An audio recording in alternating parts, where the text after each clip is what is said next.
I'm about to be speaking to two people who I know very well, and I think you do too. My team from Overhaulin, AJ, and the one and only Chip Foose. AJ, I think you're there. Chipper next to me. Hi, guys. Right there, buddy. Chip looks amazingly fresh, doesn't he? It's crazy. He gets pulled around SEMA more than anybody I know. Walking through SEMA with Chip Foose is like walking through a rock star convention with Robert Plant. Gets stopped about every 5 feet. Amazing. Chip, how has SEMA been for you so far? It's been fantastic. How's it been for all of you? Good. Yeah. Wonderful. It's good to be here. And even better to have all the cars that were supposed to be here. AJ, you just re-returned to SEMA. You were here, of course, Monday night. We did a live reveal right in the space where you are all standing. We revealed this Corvette to its lucky owner. And for the very first time, we revealed the car live on Discovery Channel. That was pretty cool. That was amazing. That was fun. I mean, the fun thing about it was, yes, I was here Monday night. I went back home because I had some mommy duties to do. But I did have my son with me that night, and he just loved it. So it was neat to share that experience with him. And then I came back again this morning, and here I am now. Now, Chip Foose is always involved in a serious SEMA thrash late October into November. But this year, I think, Chip, was something that you had never done before. You want to expand on that? Well, in the BASF booth that we have here, or in Central Hall, we finished a E-Type Jaguar that we've been on for a couple of years. And the last 6 weeks of Overhaulin, I pretty much said, I'm going to let the A-team handle this. I'll just come in and kind of coordinate it. But I spent most of my time in the shop. In fact, the last 6 weeks, I think I only made it home about 3 different times.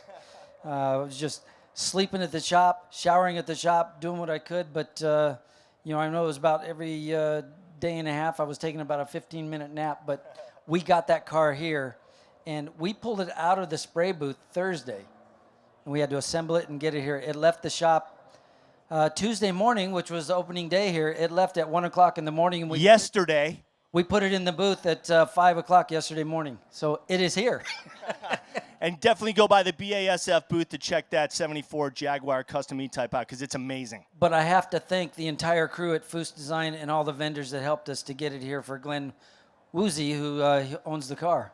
Yeah, man. And let's talk a little bit more about the return of Overhaulin. Is everybody excited about that?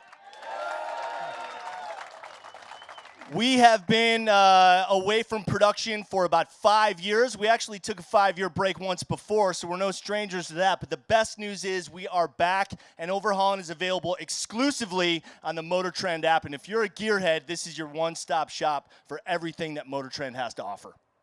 It's exciting. And if you want to also catch up on past episodes and kind of relive all the fun moments, it'll also be on the MotorTrend app. So you can kind of start from the beginning and work your way up until we premiere on November 16th. That's a great point. It's very binge-worthy. That's coming up very soon, binge-worthy. isn't it? It's coming up extremely soon. I think just about 2 weeks. Now, the episode where we overhauled Glenn's Corvette, something happened that has never happened before, that has been building up to happening, and it finally did, and I hope it's the last time. But Chip, do you want to say what happened? Well, you're the one that went back for a high five after you broke the man's windshield. What do you think he's going to do to you? I'll give you a little backstory, and he was completely justified. We dressed up as a cover band. This guy used to be the lead singer in a rock band called Tyrant. So the prank was we were a cover band of Tyrant, and we wanted to invite him to be our lead singer. So we set up with our instruments in his driveway. We had Mitch Lanzini, who's the painter on Overhaulin. He was the lead guitarist. I was the rhythm guitarist, and Chip was the lead singer. Hell of a band, right? Available for weddings. So as we were finishing up rocking out, I, caught up in the moment, took my guitar off and smashed his windshield with it, right? Then Smart, he went back for smart. a high five. Now Glenn is 6'4", 280 pounds, and the plan was for me to get as far away from him as possible because obviously he'd be mad. But he had this wry smile on his face, so I figured that, hey, he maybe is cool with this. So like Chip said, I went in for a high five, and he met my high five with a straight right. Boom!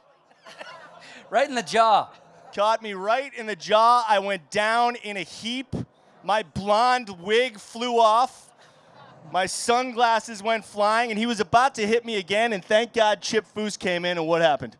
Well, he hit you, you went down, and then I see him straddling over you, and he pulls his arm back, and he's about to hit you again when I grabbed his arm and said, Glenn, I'm Chip Foose, and I'm tearing my disguise off at the same time. I'm Chip Foose. That's Chris Jacobs. You're on Overhaulin. And I watched this man's eyes go from complete fury to, oh my God, what have I done? In just seconds. And it was amazing because it was just, we were locked eye to eye. And then he started to cry.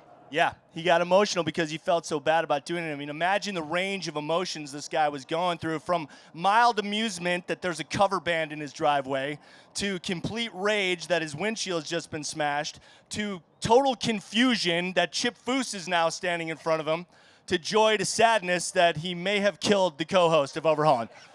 I looked at him and I said, are you okay? And he teared up and he says, no. Fortunately, I know how to take a punch, and I popped right back up.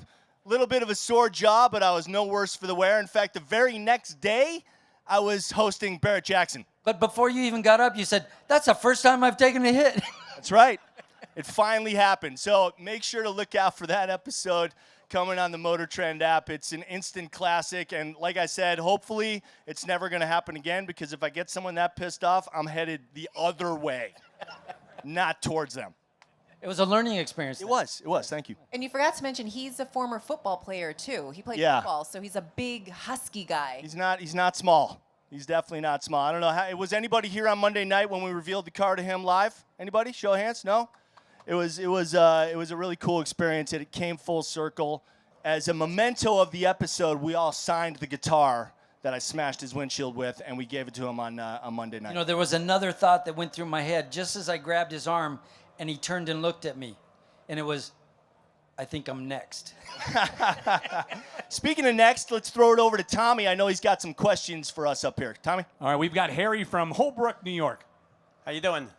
Love the show. Thank you. I was going to ask you what your favorite episode was, but that sounds like it was one of your favorites right there. So, if you have any, I've been watching for years. Do you have any favorites? Well, I mean, the obvious answer is the episode where we overhauled Chip Foose's truck. We stole Chip's truck. We had it for months and months. He had no idea that we had it. The story of the truck is near and dear to Chip's heart, so I'll let him tell you a little bit about that. Well, the coolest thing is that Bud Brutzman, the producer, he brought my father in to run the A-team. And they also stole the drawings that I had done of the truck because I had designed it. I knew what I wanted to build. I just never had the time to work on my own truck. But they took the drawings, and my father led the team, and they built my dream truck.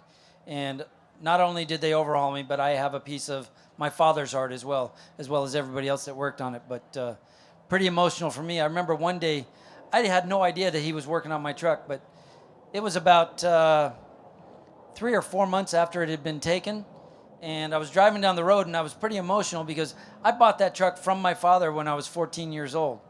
And I called him up, and I told him how emotional I was, and I remember I was crying on the phone and just talking about my truck, and I said, I think I need to look for another one, but it's not going to be the same truck, and I wish that one had never disappeared. And I didn't know, but at the time, he was working on the truck. He stopped working just to take that phone call.